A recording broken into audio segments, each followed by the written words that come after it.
I'm Trish with Divine Journey Yoga. It's great to see you guys again. It's been a while since I uploaded, but I decided it's important to add this video because I will be doing 1 minute holds, 60 seconds.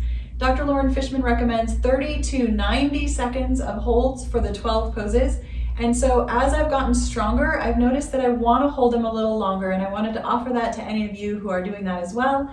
We will be holding the poses. I'll be using my timer for 60 seconds for each pose. So let's go ahead and get started. Lying back on your back, this may be the first time you were lying flat on the floor looking up today. So just take a moment, maybe rock the knees, feel free to pull them in. Just roll those hip joints around a little bit, getting them nice and ready for our stretch. Just another breath or two.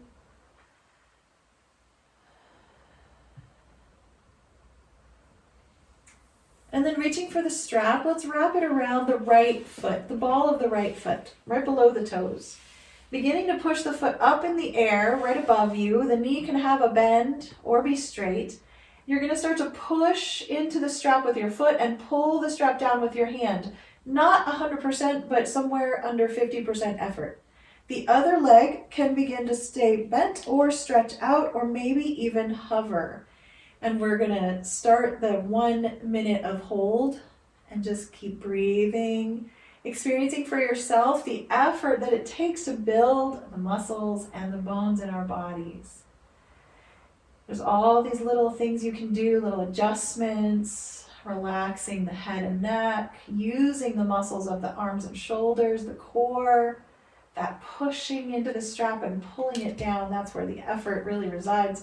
And also that optional hover of the other leg can feel pretty, and intuitively it can feel energizing. Just breathing here.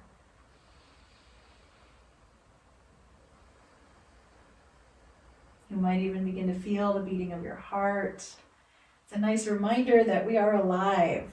And we're just going to take one more breath. Soften the knee, release the strap a little bit, just maybe open and close your hand. You can keep the strap on that foot so it's easy to slide the other leg up into the strap when you're ready. I like to just bend the knee and rock around a little bit and then switch the legs. Taking time, mindfully placing feet where they want to go. Beginning to engage with the strap once more. The other leg, you're going to determine what you're going to do with the other leg.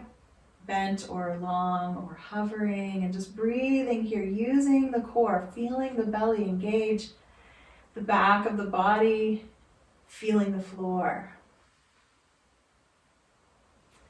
These poses are such a great combination of stretch and strengthen. It can really help add stability and flexibility all at the same time, which is really where we balance. That's the middle road we seek in yoga, that balance between mobility or flexibility and stability, balance between effort and ease.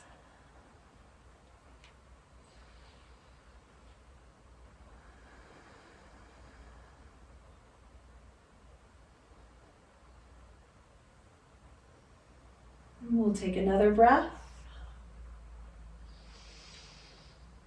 And slowly relax this leg and the strap. Let's take the strap away and maybe stretch the legs out or rock a little. Just take a moment. We take these momentary shavasanas between our poses to really allow the body to rest. Because, as I always say, there are two main focuses of all exercise. One is to stress the body and the other is to rest the body. So just breathe here, enjoying the moment, doing a little bit of nothing.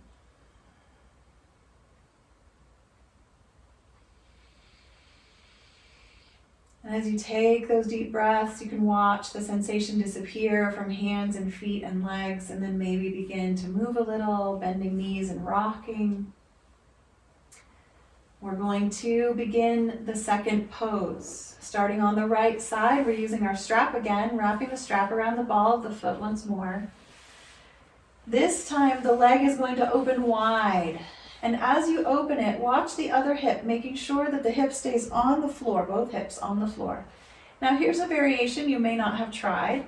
You can pick up this other knee that's bent. You can pick it up off the floor, pull it in towards you a little bit, and just balance on your low back, balancing on your tailbone as you begin to push your foot into the strap, pull the strap down, engage the core, maybe tip the tailbone, just a little bit of air under the low back.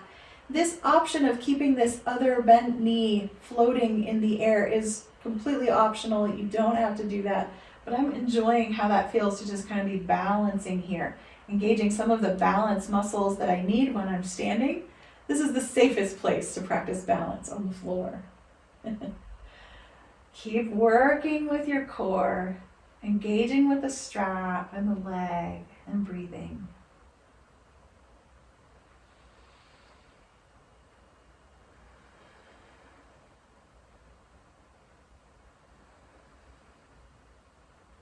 Just 10 more seconds here for our 60-second hold.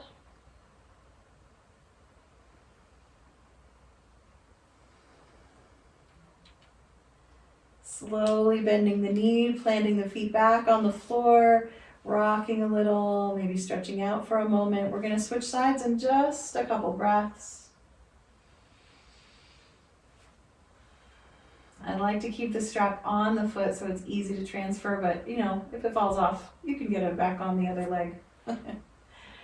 Go ahead and lift the feet and switch the strap when you're ready. And before we go into the full option of the pose, both legs engaged, let's go ahead and work with the strap leg first again, opening the leg wide. The other knee might open a little bit to balance out the low back. Then you might pick up the foot of the bent knee and let it hover off the floor as you balance.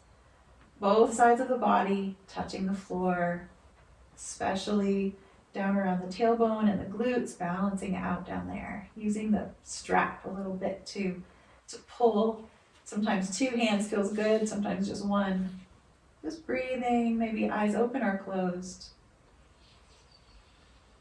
And that final little cue of the tip of the tailbone, that's another option, another variation that I like to just engage the inner leg just a tiny bit more. And of course, the core. Always keeping the breath steady and stable. You'll notice sometimes when poses get harder and harder, more difficult, the breath will become shorter and shorter. If that happens, you'll want to come out of the pose, take a moment, and then go back in again. And that is 60 seconds on this side. Let's take the strap off, lift the leg, rock a little, and we're going to take our little mini Shavasana again here, now that we've done both sides. And that can be moving or still.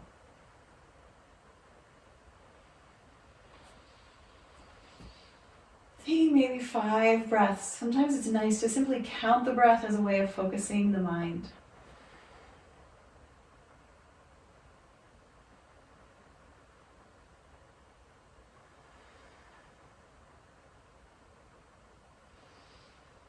You're always welcome to roll your finger joints, your wrists, open and close your elbows, maybe get a little arms over the head stretch.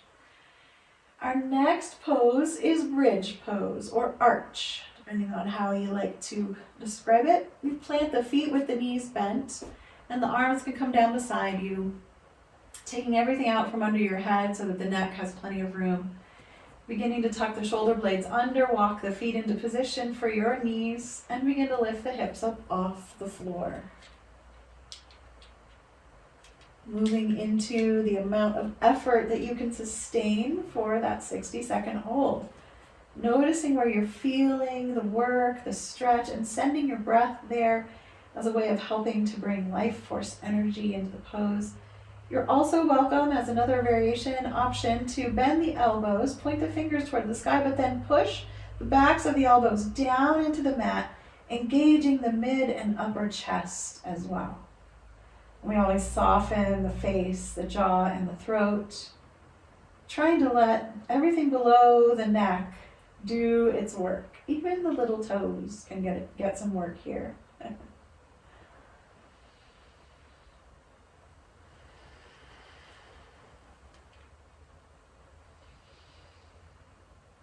I have about 10 more seconds. For me, that's usually about 2 more breaths.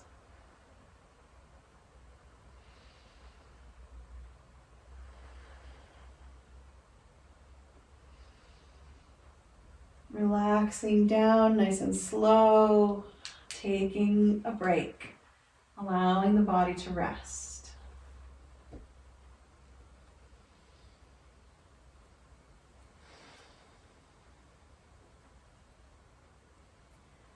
For the next pose, we will transition onto our side and then onto our stomach.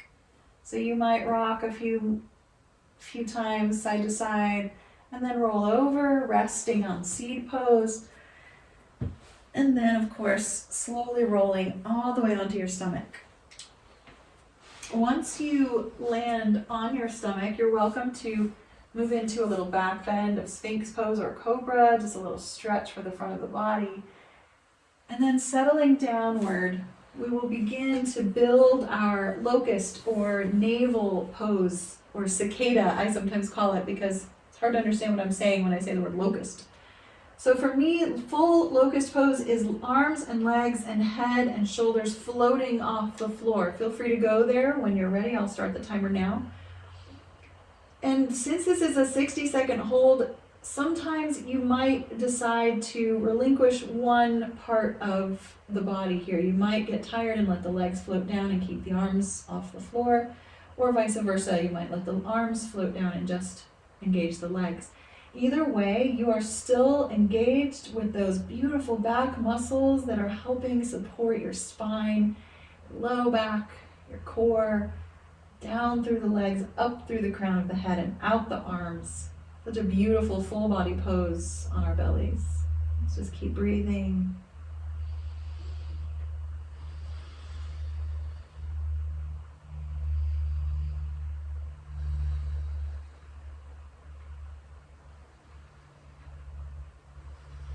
And just one more breath. Softening into relaxation once again. Take some time here on your stomach. Maybe turn your head to one side for a couple breaths, or get on your big toes and rock your heels a little, turning your head the other way when you like.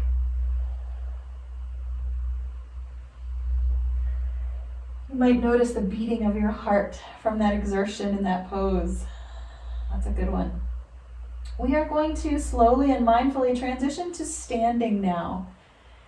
You might want to bring your elbows to the floor or your hands for Sphinx or Cobra, pushing yourself up to table or child's pose. Lots of options here for your transition up to your feet. Maybe a down dog or a plank pose.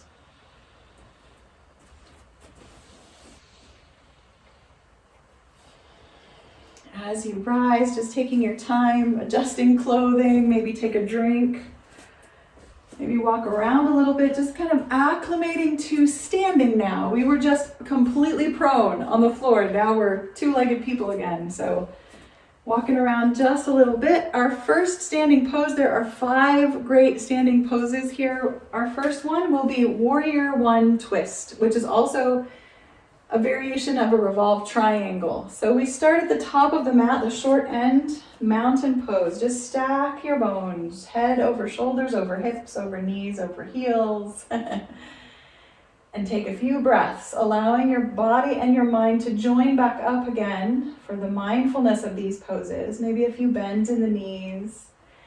And just choose one leg to slide back. And we're going to keep the legs in their tracks, the feet side by side. As you drop that back leg down, the heel touches the floor. The front knee begins to bend, and we lean forward. Now from this leaning forward position, heel is engaged behind us. We begin to twist toward the front knee, turning into the pose. And I'm just going to turn around to the other side for this. I've already started the timer. The lengthening of the spine here and the pressing into the heel is important. Also, this could be a wobble. Sometimes I fall out of it, have to come right back into it, and that's okay. There are a couple of little tricks to help with balance. Of course, number 1, always have something of support nearby, a wall, a chair.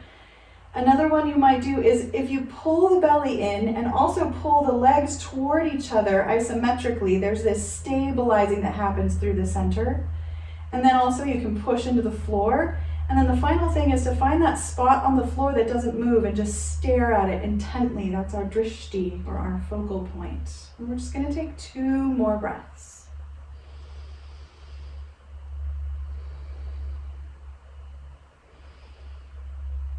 Turning slowly forward to step up and swing the hips and walk around a little.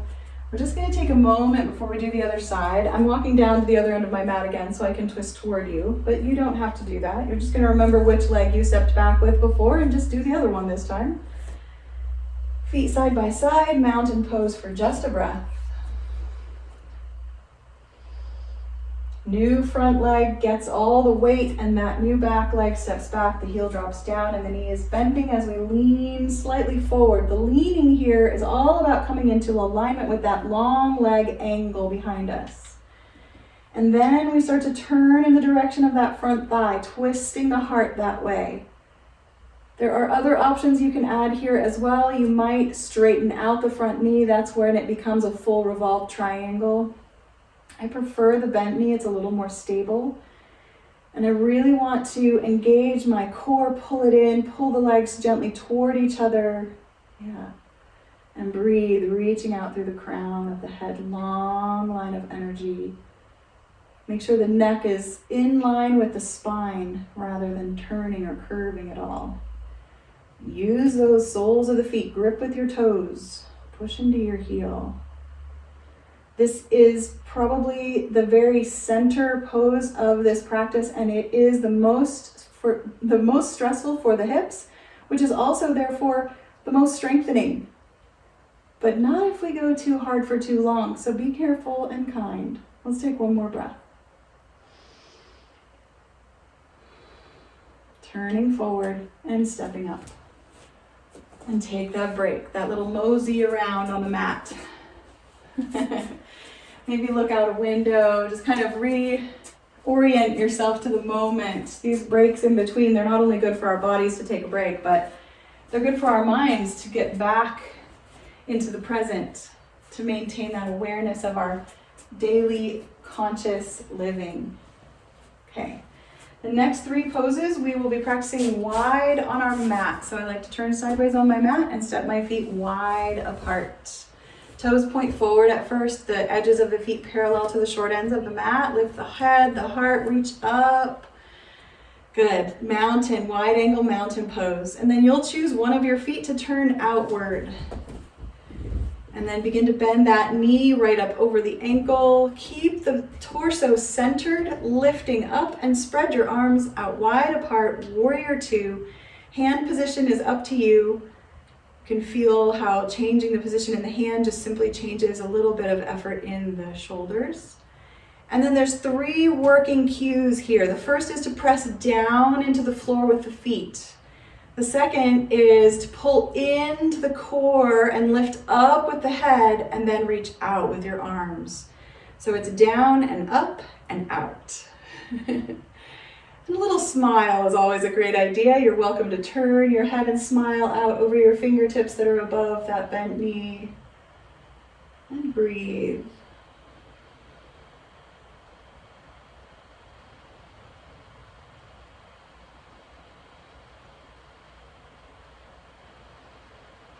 We have about 10 more seconds here. Keep engaging those legs, reaching out. And 1 more breath. Lowering the arms and straightening the knee, turning the toes, and choosing what you'd like to do here. You can pause in stillness, or you can step together, movement, or forward fold. You just need a moment or 2 to take a breather. Maybe a sigh. And then we begin again, feet wide apart, the other side now. The other toes will turn outward and bend into the knee. Maintaining the knee right above the ankle is such a nice way to stack those 2 bones, and then you'll open your arms out wide, making sure that the upward lift from the pubic bone up through the spine is there for you, and the hands can open outward like wings. And the breath just sustains and supports us in our poses, bringing our life energy into the whole body. And those three dimensions of the pose, the downward, the upward, and the outward reaching. If you find yourself leaning in the direction of that knee, pull yourself back to center so the chin is right above the belly button, or the shoulders are right over the hips. Good. It's not a great idea to close your eyes in standing poses, but it is sometimes fun to play with maybe closing them down to little slits so that you have kind of closed out some of the surroundings there as you continue to engage for just one more breath. Lowering the hands, straightening knee, turning toes, and let's step together if you haven't already. Let's just go ahead and take a moment, maybe swing the legs a little marching might do. Notice all those areas that now you can feel because they were holding on. They were alive and you didn't even know they were doing it. Take that break. It's also important to take these breaks so that our mind and bodies can integrate the information, the actual work that has been done. The brain is calculating and figuring out and remembering all that effort. We are going to step our feet apart again for our next pose. Take a moment, mountain, wide angle mountain here, lifting upward. Turning one foot out. We go into the bent knee as if we're doing warrior two, but then we start to lean the shoulder toward that knee on that side, keeping the other shoulder right above on the outside. You're welcome to place your hand or your forearm or your elbow on your thigh, or you can press it on the inside of the leg, maybe use a block. The upper arm is optional. You can tuck it behind you, place it on your hip, reach it up, out, or over. If you choose to reach it over, don't curve it in a bend. Leave it on a long reaching angle for that corner of the ceiling and the wall. And continue to use the soles of your feet as your solid foundation, gripping the floor, squeezing the muscles to the bones. That's how we build the bone density. When the muscles get squeezed, they scramble around for more solid mass to build them, to help them stay strong and healthy.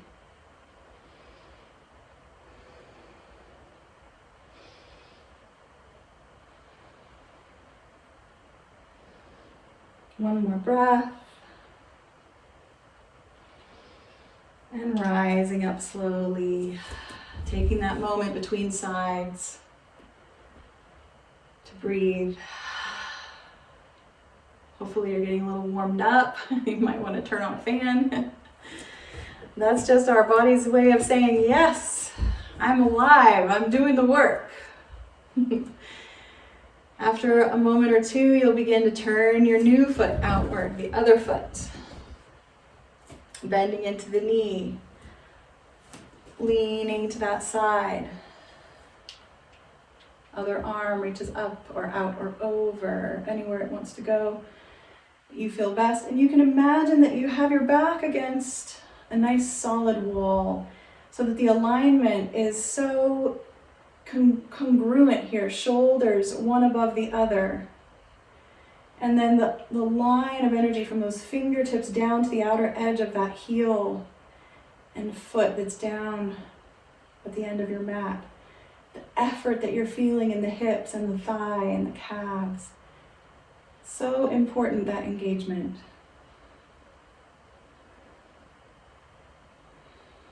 And then the mind is always active, working with what we offer it to think about and to hold on to. Watch the breath here as it gets more difficult. The breath is okay if it gets a little shorter. And gently come on out of that pose. Whew. And we are going to step our feet together and take a break. We've done both sides of extended side angle. I'm going to turn on a fan.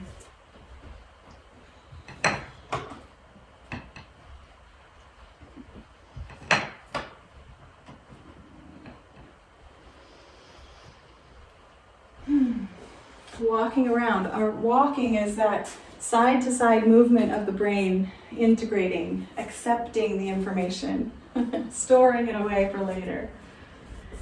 It's fun to think about that these big poses, we don't do these motions in our everyday life, but someday you may be emptying the dishwasher and find yourself in a warrior reach, and your body will remember. All right, final wide angle standing pose is triangle. So we step our feet wide apart. I always recommend doing these poses against a wall as well. That feels so nice to align with. We're gonna turn one foot out, bend that knee, lean in that direction, but then pause when the spine comes in line with that back angle of that back leg. Then straighten out the front knee in the leaning. You'll start to feel the inner leg stretch. The outside of the core, strong pull there. You can add the arms, they're optional. One down, one up. You can take them more on an angle in line with the leg. I like that position. Just the heart wide open. Pull the belly in around the navel to strengthen the core and support the lumbar spine. And grip with your feet.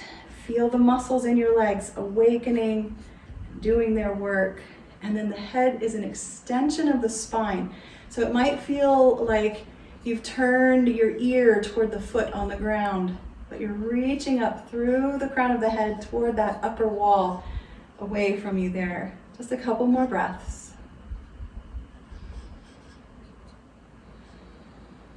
10 more seconds, which for me is about 2 breaths.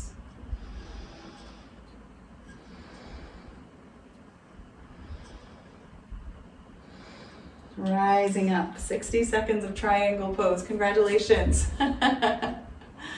Take a moment between sides. Feel free to step together. Sometimes your body will automatically just step you up out of that pose, and that's good. Wide angle forward folds are always welcome. And then we rise and turn the new toes out, stepping those feet wide apart again. Second side of triangle. Toes turn out, the knee begins to bend. We lean in that direction, but then we pause and straighten the knee. And I never put any pressure on the knee itself.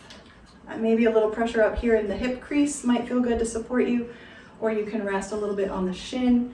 You can add that upper arm. Any arm position is great. And that energy of aligning the back of the body as if against a wall, the head in line with the tailbone, pull the belly in to lengthen out the lumbar curve, and just keep breathing. We've just passed the 30-second mark, which is how long we usually hold. We are moving into more and more strength over time.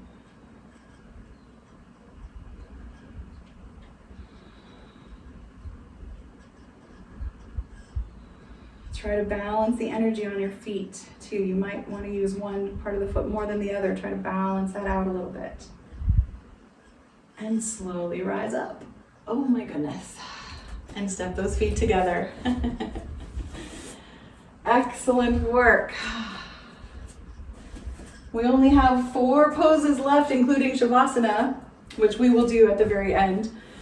So we have one more standing pose. This is our one-legged balance. We're gonna do tree pose.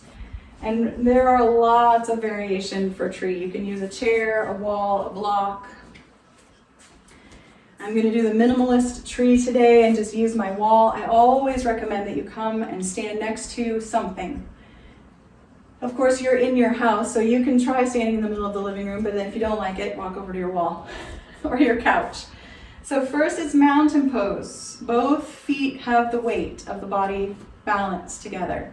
And then we begin to shift all of the weight into one leg, whichever leg you prefer to start with, and begin to lift the knee of the other leg forward and come up onto those toes and turn the knee outward.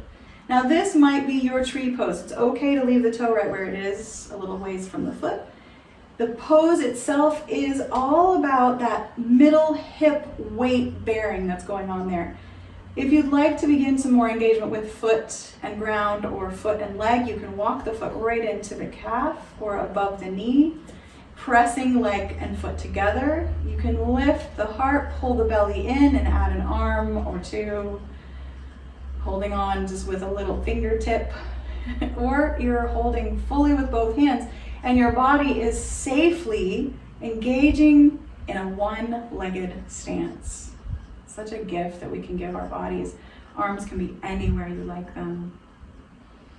And again, that focal point, that drishti, our focus for our eyes, staying steady and breathing.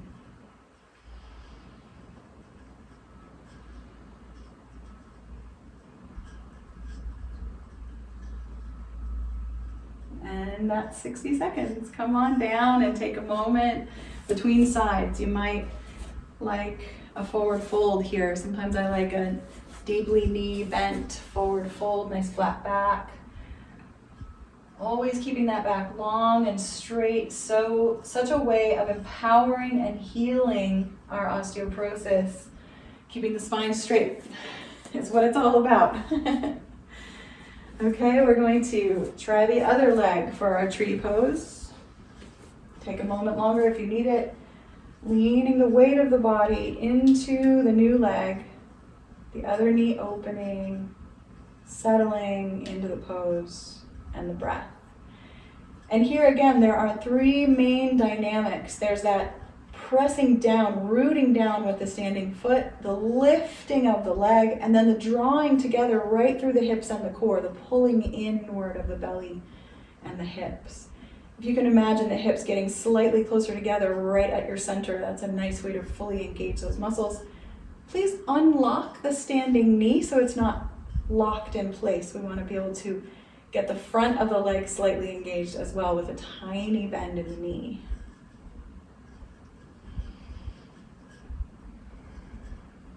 And for me, balance poses are kind of like getting in a boat. On any given day, the water will be the amount of waves that it is. Some days the water's more still, some days it's more choppy, and that's just life. Let's take one more breath.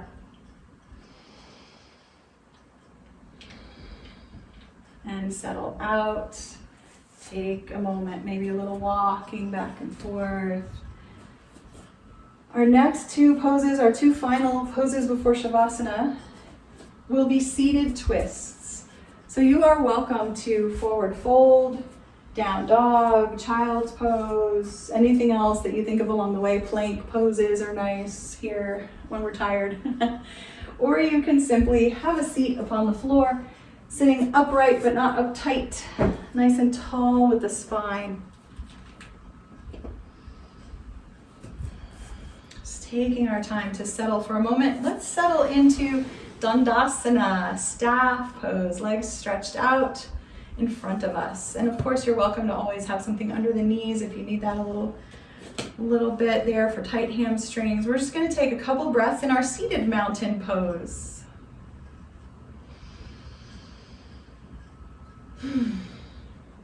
And then the first seated twist goes like this. You just bend one knee and slide the foot on the inside of the leg and begin to turn toward that bent knee. The hand that's on that side can slide down the thigh and reach behind you, but stay up on your fingertips.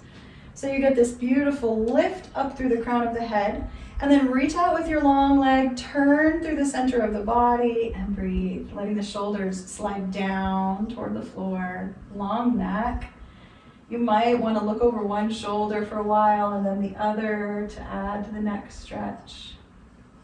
Of course, if you prefer to have your hand behind you flat on the floor, that's fine. I like to be up on the fingertips just a little bit to keep my spine lifting.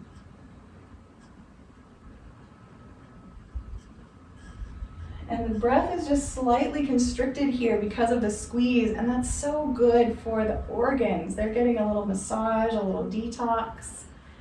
Twists are very detoxifying, and they're also calming. You might notice that.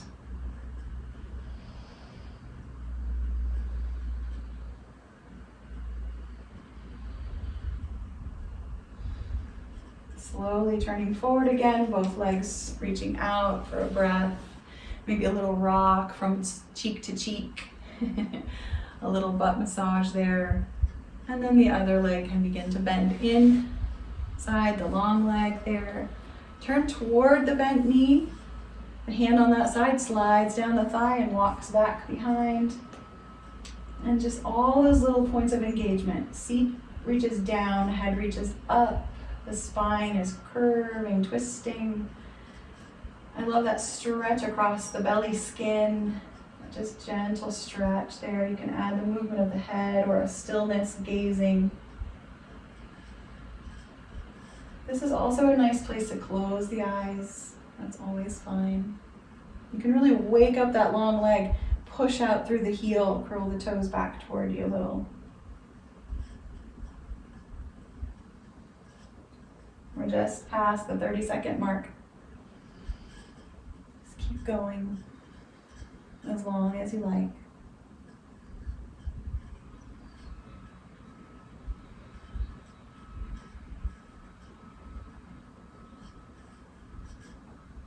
One more breath. And reaching those legs back down the mat again, sitting up tall, maybe flopping the feet in and out, maybe bending the knees a little for a little side to side with the knees.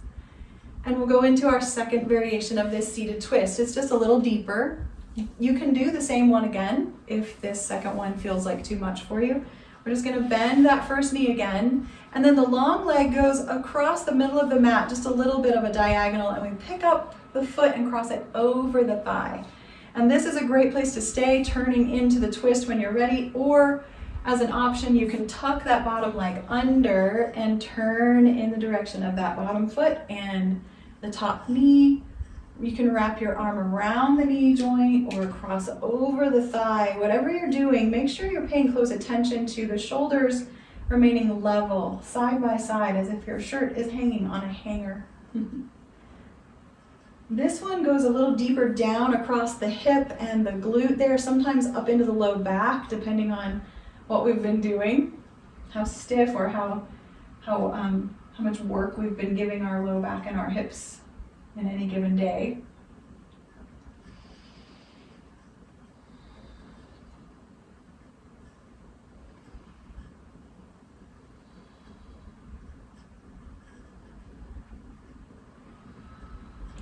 You might listen to the sound of your breathing, or maybe the sounds in your neighborhood or your home,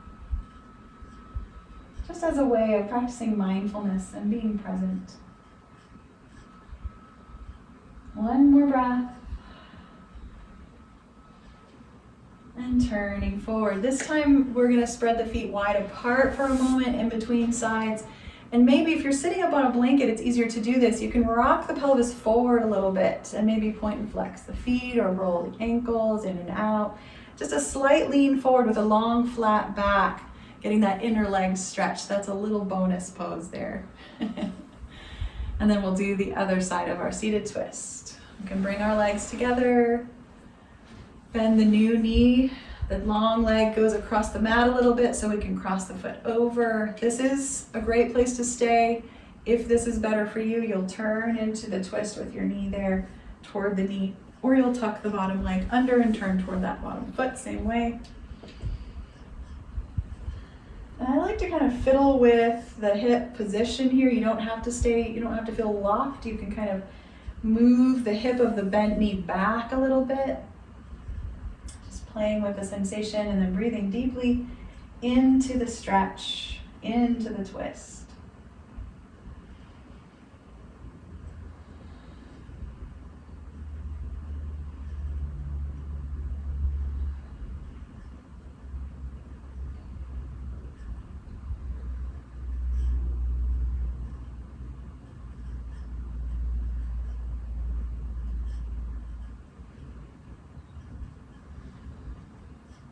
Let's take 3 more breaths this time.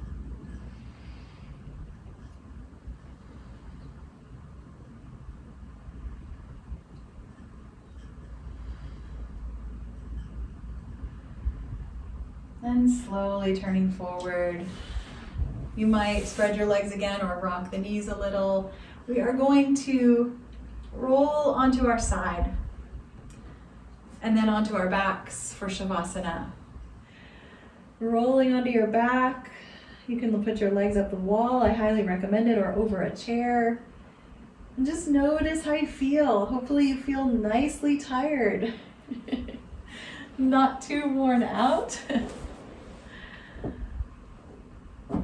We've really given our muscles and our bones and our joints the chance to rejuvenate, to grow stronger. And so now they need to rest. This is the 12th pose, Shavasana. And I love that in the study that Dr. Loren Fishman created, where he had people practice these 12 poses a couple times a week, those who were able to, over 10 years, he gathered data, and those who stayed through all 10 years, they built bone, every one of them.